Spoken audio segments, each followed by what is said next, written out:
Pinipilit ako ni Congressman to testify na kasabwat nga si Pulong dito. O mahirap na yung ganun. Narito ang Balitang Pinoy TV.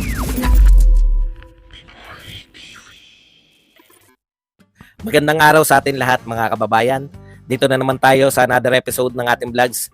Pag-uusapan natin ngayon, ito po, no? Ito yung continuation sa vlog natin kagabi. Ito yung patungkol nga kay VP Sara na okay siya sa hamon, no, na magpa-drug test. Ang tanong dito kay Presidente Bongbong Marcos. Ito update lang ito. At patungkol po dito sa idinadawit itong si Pulong Duterte, patungkol doon sa mga sinasabi po ni Guban, no? Nagti-trending kasi 'yon. At dapat nating i-vlog ito kasi hindi tayo papayag na malinlang po ang taong bayan. No, baka akala nila yung mga pinagsasabi ni Guban na yun ay totoo. So mahirap na napapaniwalaan siya.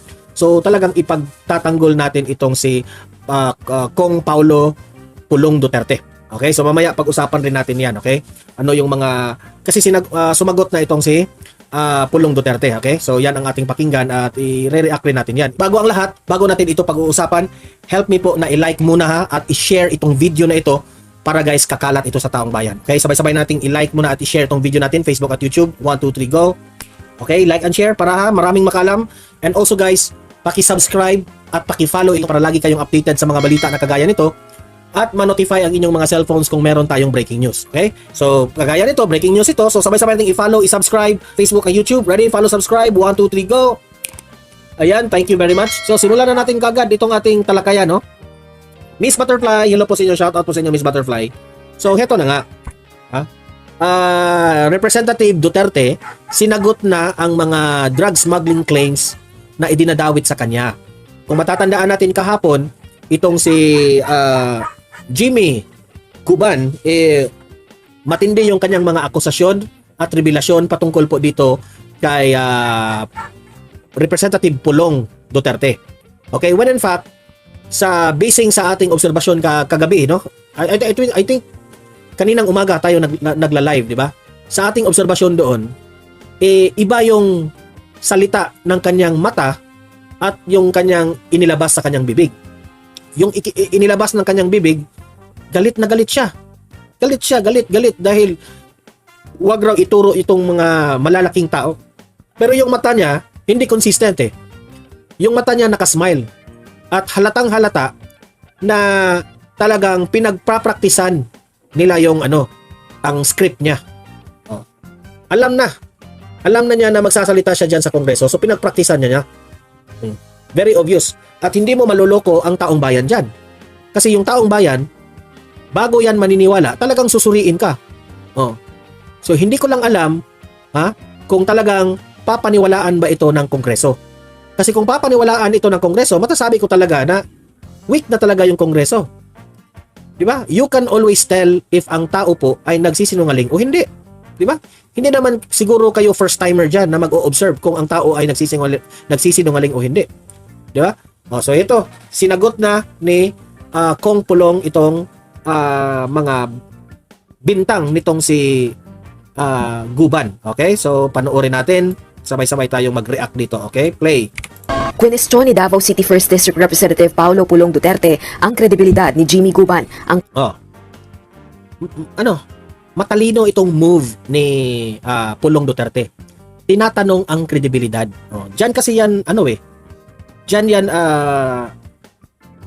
dito tayo magsisimula. Marami kang inilabas na mga revelasyon, ikaw Guban. Marami kang sinasabi, ito, ganun, ganyan. Ngayon, bago ka namin papaniwalaan, questionin namin muna yung kredibilidad mo. Unang-una, sa opinion ko, hindi ka dapat papaniwalaan.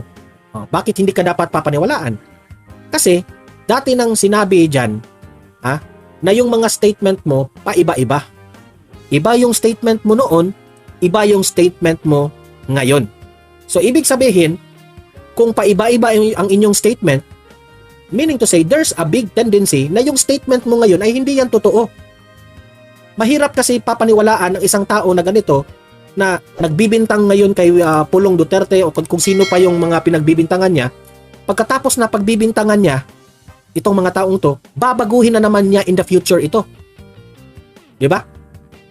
babaguhin na naman niya o pinipilit ako may gagawa na naman siya ng statement o example lang ha, pinipilit ako ni Congressman to testify na kasabwat nga si Pulong dito. O mahirap na yung ganun.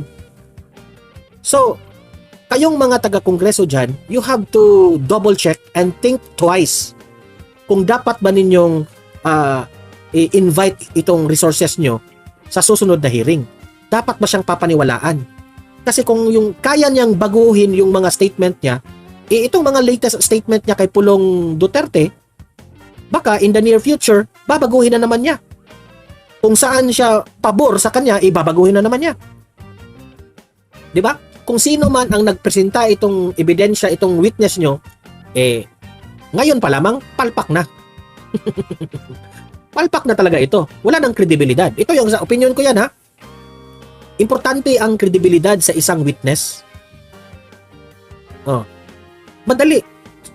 Mag-sworn ka dyan ha.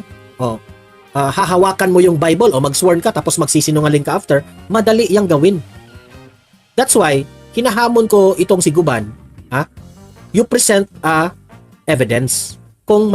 Kasi dapat lahat ng mga pinagsasabi mo, you support it with evidence. Kasi yung salita lamang, madali lang yan.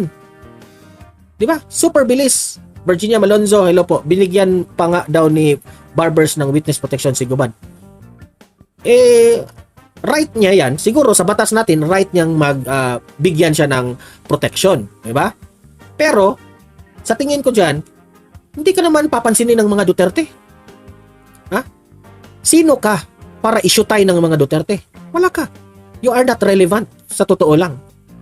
Wala kang ang kredibilidad Magiging maayos o magiging malakas ang credibility mo kapag magpresenta ka ng clear evidence. What do I mean by clear evidence? As in, you have direct evidence sa tao na pinag-aakusahan mo. Meron ka bang picture?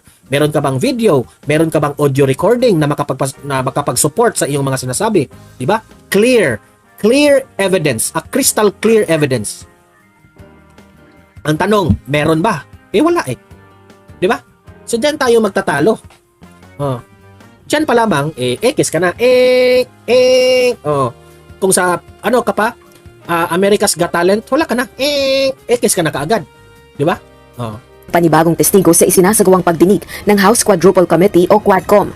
Binuo ang Quadcom upang pag-isahin na lang ang investigasyon ng mga kongresista kaugnay ng illegal na Philippine Offshore Gaming Operations o POGOs, illegal drug trade at extrajudicial killing sa kasagsagan ng anti-drug war ng dating Administrasyong Duterte. Ayon kay Congressman Duterte, questionable ang kredibilidad ni Guban at walang basihan ang kanyang mga pahayag.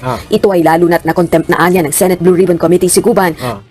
Bakit ito ini-invite again as resource person na na-contempt na pala ito? Sa Senate Blue Ribbon Committee dahil sa kanyang pagsisinungaling, na-contempt na siya. So paano natin ito papaniwalaan? Di ba? Dati na ito na-contempt sa Senate Blue Ribbon Committee. Ngayon ang tanong, papaniwalaan pa ba natin? The video shows yung kanyang statement doon sa Kongreso. Yung video speaks for itself kung nagsisinungaling siya o hindi. 'Di ba? Saksi tayong lahat. 'Di ba? Kaya walang lusot dito. Walang kung sino man ang nagpaplano dito na papasukin itong witness na ito, wala po, sablay, propaganda. Pero alam ko naman yung mga dilawista na naniniwala dito sa sinabi ni Guban, ito lang yung mga BOBO ganyan kasi, kaya nga tayong mga Duterte supporters, mga bright tayo kasi, 'di ba? Kaya hindi tayo naniniwala ng mga ganito kasi yung utak natin marunong tayong mag-analyze kung dapat ba nating papaniwalaan. Pero itong mga dilawista na ito, itong mga loyalista na ito, wala silang ganyan na utak kaya maniniwala sila kaagad. Kaya nga until daw nakasupport sila kay PBBM at ni Martin Romualdez. Ito yung mga tao na madalara sa ayuda, maniniwala lang ng mga politicians kapag bigyan ng mga ayuda. Yan sila. Tayo hindi. Hindi tayo tayo yung type, we must be proud. Itong mga Donmar TV audience dito at mga moderators, we must be proud na tayo po, hindi tayo nadadala dito sa mga ganitong style na usapin. We must be responsible. If you are a Duterte supporter, see to it na marunong kang mag-analyze sa situation, hindi tayo kaagad maniniwala.